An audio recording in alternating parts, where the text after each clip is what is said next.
Welcome to the Erasmus Foundation podcast. My name is Paul Nugent. Are you looking for answers to life and its meaning? Then this may well be the very podcast you need to listen to. In a series of podcasts, we are going to look at the difficult questions of life and apply spiritual knowledge to find out the answers. Hello. And today we are going to talk about the subject, the brain and the mind. Now, you would have thought, or many people would think, that the brain and the mind are part of the same thing. But we in the foundation believe differently. And today to talk about this is Corinne, Mike, and Pat. And so what we'll do is start with you, Corinne. Tell me what you believe the differences or the similarities between the brain and the mind. Hello, Paul. Well, to understand the brain and the mind as we do understand it at the foundation, perhaps it is a good thing to remember our first creation. We were all of us, we were first created by the great mind as a spirit. The great mind took a seed at the pool of life, and he has created us by thought through his mind, and we are a part of the great mind. So we are first and most of all, we are a spirit, we are a mind. As spirits, we live and evolve at the place where all spirits live most of the time. We call it home because it is our true home, and there we grow, we evolve. And for the purpose of our progress and spiritual development, we come eventually to the earth, this university of life, and we will be proposed some tapestries, 2 or 3 tapestries. We will choose one. So we are a spirit, we are a mind. On the earth, a mother is giving birth to a baby. As soon as the baby goes out from the womb, from the body of the mother, the spirit enters this little body. A spirit, a mind, is entering a physical shape that has got already a brain. We are a spirit in a human body with a human brain. Now, the brain in the human body is there for the physical to function, really. The body is a garment for the mind, and the brain is going to take part in the functions for the heartbeat, the digestion, the movements, all that is related to the physical, which is necessary for the human body to function on the earth.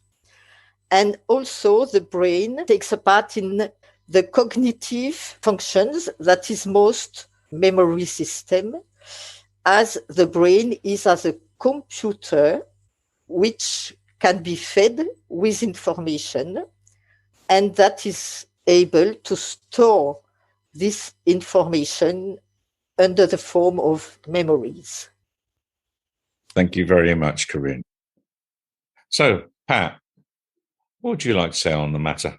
What I've come to understand is that the brain is the computer, the computer of who we are, if you like, and that the mind is the operator. So that the brain carries out all the functions to do with being human, the body. The mind exists without the brain, but the brain can't exist without the mind, because the brain is just for the course of the life. So the mind is that inner pilot. But so often, especially in the world we live in, it is drowned out by the noise and the hustle and the bustle of a very fast-paced life of today. Something I've thought about, which thoughts are coming from the brain and which thoughts are coming from the mind. We have to make time and space and quietude for the mind to be allowed to surface, so that ultimately, and what we should all be aiming for, is that the mind and the brain come into a more balanced state, so that the mind has got the space to work. We can become more familiar with the state of allowing the mind to surface, and meditation is something that is promoted within the foundation for that purpose of quietening the brain within the meditation and allowing the mind, the spirit part of us, to come to the surface. And it's within that time that you would find that your thoughts are quieter, they are not chattering away, but they are more meaningful. And that is something that Spirit have always encouraged us to do, to be able to see ourselves and our life and its meaning within a greater perspective of clarity. I think most of those thoughts that are probing, creative, would be coming from the mind. I remember Padina saying, there's a brain and a mind. At first reflection, you might say, well, that, might be very confusing, but of course it's not. I thought about consciousness because I was doing a little bit of research myself, and people were talking about the brain and the mind, and people spoke a lot about consciousness. And it's a word that in science they call the hard problem. And that is generally from what they call a materialist point of view, and people who think that all life is purely material. And they can't locate where consciousness is within the brain. They can find all the working parts, and they can see the amazing organ that it is. But to speak of consciousness, or hear people speaking about consciousness, some people are even saying that it's almost an illusion. And the question that struck me when I heard that was, for what purpose? For people who think that we are just an evolutionary product, that we should have evolved consciousness, and they had no answer for what ends that would be for, any more than why all other branches of life evolved to where they were. I did hear somebody speaking about that consciousness must be a product of all the chemical and neurological workings of the brain and electrical impulses, because if part of the brain is broken, then you would maybe look at that person and consider that they have lost a part, or even all, depending on the extent of the damage, their consciousness. But to refer back to the brain being a computer, if a computer is broken, it doesn't matter how good the operator is, the computer can't function. So for me, the only rational and reasonable answer to consciousness, to use that word people use here on earth, seeking out the essence of life within a human being, it isn't something that has evolved purely materially. It's much larger than that. It is something that is apart from the material, and that is the mind. Thank you, Pat. Now, Corinne, Mhm. because we're talking about the mind and the brain, we are talking about two separate things. We're talking about a kind of duality, aren't we? We're talking about the physical and the spiritual side. So, in a way, the brain and the mind needs to work together in balance. Is this something that you'd like to talk about? Well, yes, as you say, the mind is connected to the brain, and it is important that they can work well together so that they can be balanced and so that the life can be fulfilled in good condition for the person to evolve and to progress. So one thing that helps, as Patrick has said, is meditation.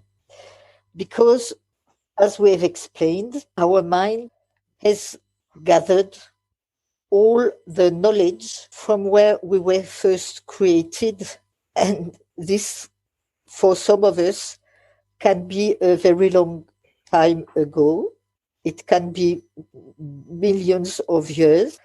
So all the knowledge we have gathered at home in previous lives, all the wisdom we may have gathered as well, all is in the mind. But when on the earth, what we call the memory box, which is the place where all the memories of the past lives are being kept, when we are on the earth, the memory box is closed, and the activities of the brain are overshadowing the mind.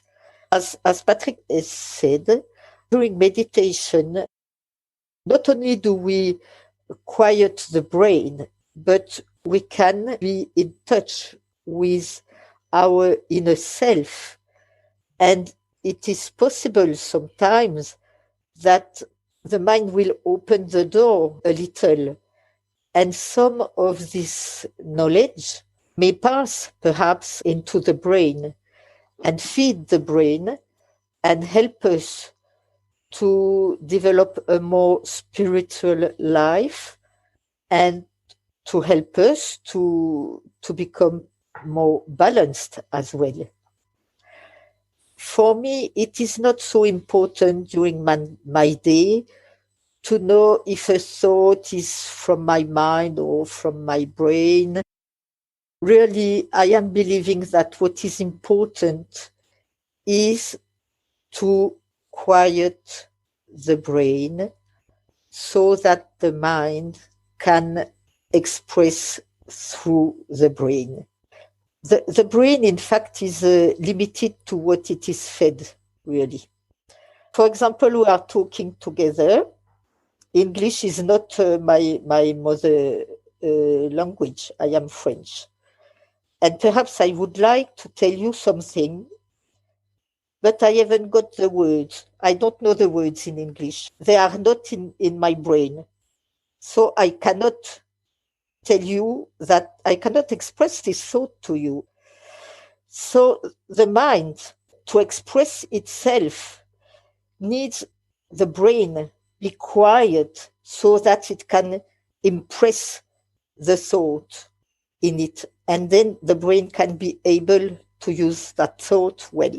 And to feed the brain with a good diet and to be positive also. Very important, because a positive brain can help positive way of thinking. I just wanted to add that, in fact, when we think about it, the mind is also feeding the brain with the energy of life. The energy of life, the physical exists because of the energy of life brought by the mind. It is not just all material, because if it was all material, it would not be functioning at all. The brain cannot exist without the mind. It could not work. But really, it is very important that man recognize that there is the mind and the brain. And also, with all the mental illnesses we have got on the earth today, it will be important in the future that the medical professionals be able to recognize the source of these illnesses, as they may be due either to the brain or to the mind. And it will be important to help the people in the future to know how man is really functioning with a brain and a mind. Thanks, Corinne. So when we go and look at the brain and the mind, we get many thoughts in our little heads, don't we? We have many thoughts come into our head during our day. And the question is, Mike, where do they all come from? Do you know? I suppose it does depend, doesn't it, on each individual thought.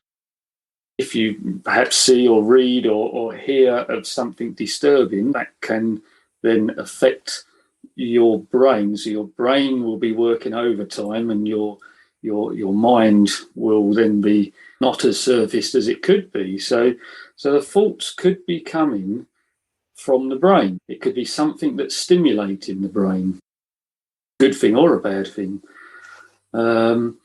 Whereas other thoughts, and this is where I believe the creativity comes into it, other thoughts can come more from the mind.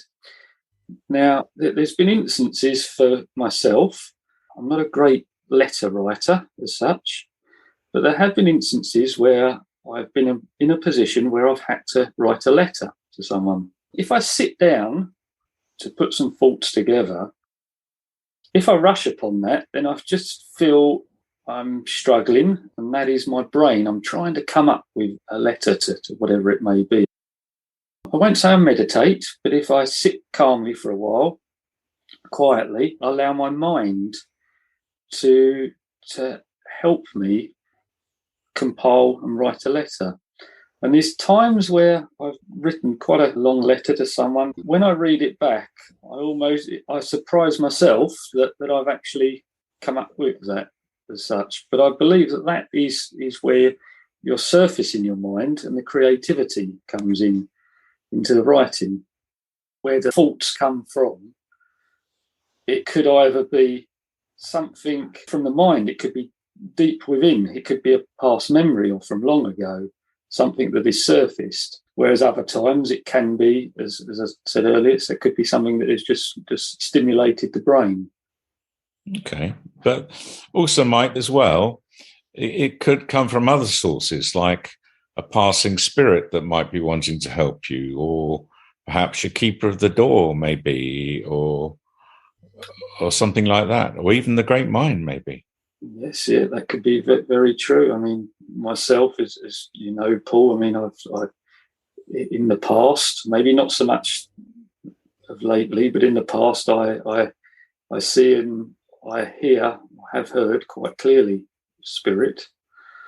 And there has been instances where I have very, very, very clearly heard spirit talk to me when they're drawn close to me, and that is without any doubt whatsoever. And that's interesting. Without any doubt. Yeah. What makes you so sure it was spirit, do you think? For me, it's a sense as well. It's a vibration. It's a vibration that I pick up when spirit draw close. A little explanation of this. Some time ago, we had a lady, and you will remember a lady called Ingrid, who was part of the foundation. Some years ago, she sadly returned home. I say sadly, but that was her tapestry. She returned home. And shortly after then, I was on my way to the foundation for a meeting on a Friday evening. And I was on my own in the car, driving there. And I felt, as I say, it's like a vibration, a feeling of someone being there. And as I was feeling this, the thought of Ingrid popped into my head, just into my mind. And I actually said out loud, "Is that you, Ingrid, that's there?"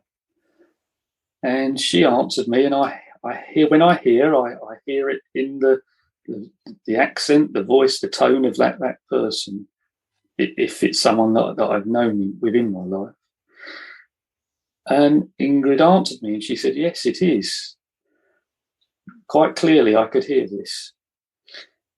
And it surprised me for a moment. And I actually turned around and said, again out loud, I said, "Why would you be coming to talk to me?" And she answered me with a little giggle that those of you that knew Ingrid, that she giggled, and she said, "Why wouldn't I?" Yeah. Excellent. For me, it was like having Ingrid sitting in the car next to me.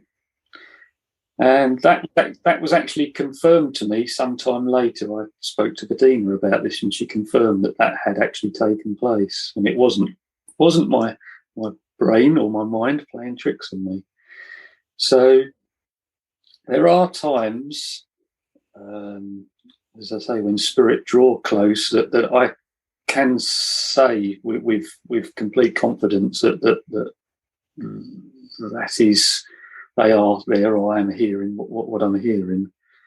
It's quite hard to explain sometimes, the feeling and the sensation, but it's an inner knowing.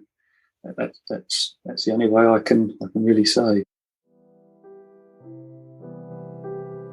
The Erasmus Foundation is a spiritual teaching and healing foundation based in Laxfield, Suffolk, in the United Kingdom. We have a webpage, www.erasmus-foundation.org. If you would like to be a guest on our podcast, or indeed have further questions for us, then please contact me on paul@erasmus-foundation.org, and we'll do our best to accommodate you. Thank you very much for listening.